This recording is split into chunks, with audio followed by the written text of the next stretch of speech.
Hi, this is Ying. Welcome to my channel. Today I'm welcome back Dr. Tong to share a bit more about the Chinese patients. If we are interested about the differences between the China and UK, and let's figure out more info from Dr. Tong from his sharing. So Dr. Tong, welcome back. Oh, thank you for having me back. So talking about Chinese patients, as you've been spending time working in private hospitals here for more than 3.5 years in Shenzhen, what's the first impressions that you have about the patients in China that gives you? Yes, I suppose overall patients are maybe a little bit more demanding, at least in terms of they like to sort of negotiate what they will have or not have, or want as well. And I think that's a good thing overall, because obviously we, and certainly in the UK, we talk about the importance of patient choice. Yep. And actually one of the things that I sort of feel in the NHS is that we don't truly offer patient choice, because what we're offering is what we can do within the National Health Service. Correct. Whereas here, there is a bit more in the way of being able to say, well, we can do this or we can do that, even within the public health system, simply because the patients do have to pay a contribution towards their care. Then actually they do have a degree of choice about what happens. Right. I think when you mentioned that they are a bit more demanding than other countries' patients, do you think it's because they learn a lot from internet? Or do you think the technology, as you previously, because the technology is much advanced than other countries, do you think that the patients also learn a lot more from internet and then they probably bring their knowledge from what they learn and then come to discuss with you? Do you think that might be the contributing factor? That's certainly an element of it. Yeah. I think there's also an element of patient expectation from previous. I suppose I have been trained in the UK system, and we're very much trained to discuss things with patients.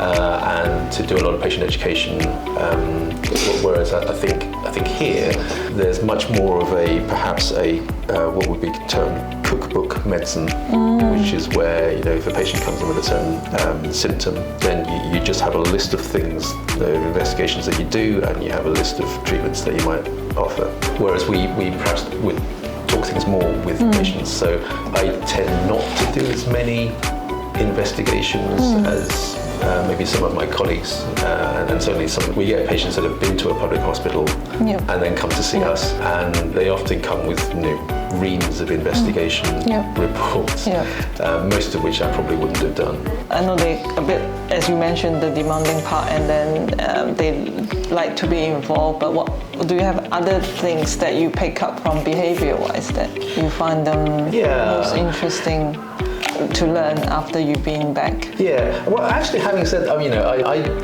in some respects, I haven't changed the way I practice to any great extent.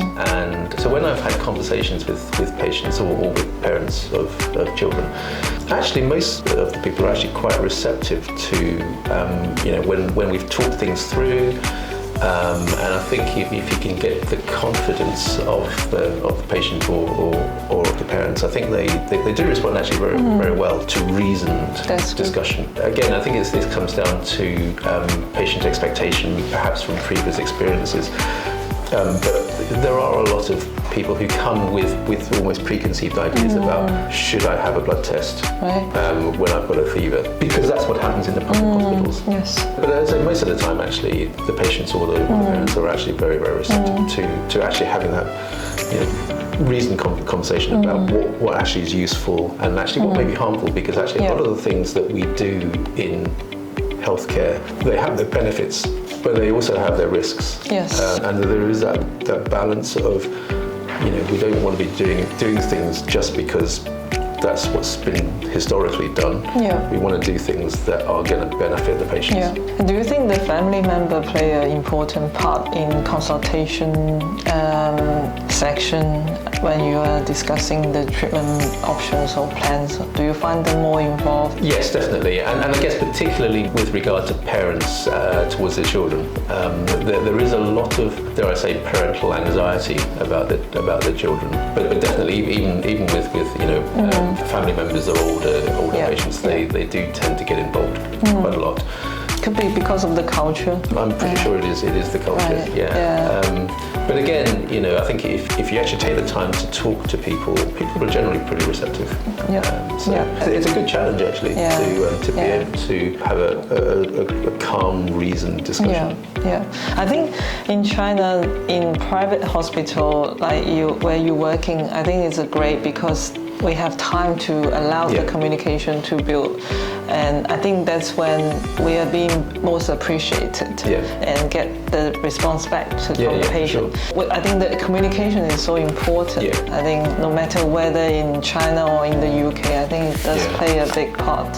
Oh, definitely. That's good. Do you have any other things that you actually pick up that you find it interesting? If you actually not coming back, you wouldn't know. I think there is obviously there's the aspects of the use of traditional Chinese medicine. Oh yes. And some of it works pretty well. Some of it maybe works through the placebo effect. But ultimately, if it's beneficial for patients, then it's beneficial. If I'm honest, I think a lot of Western medicines probably are similar.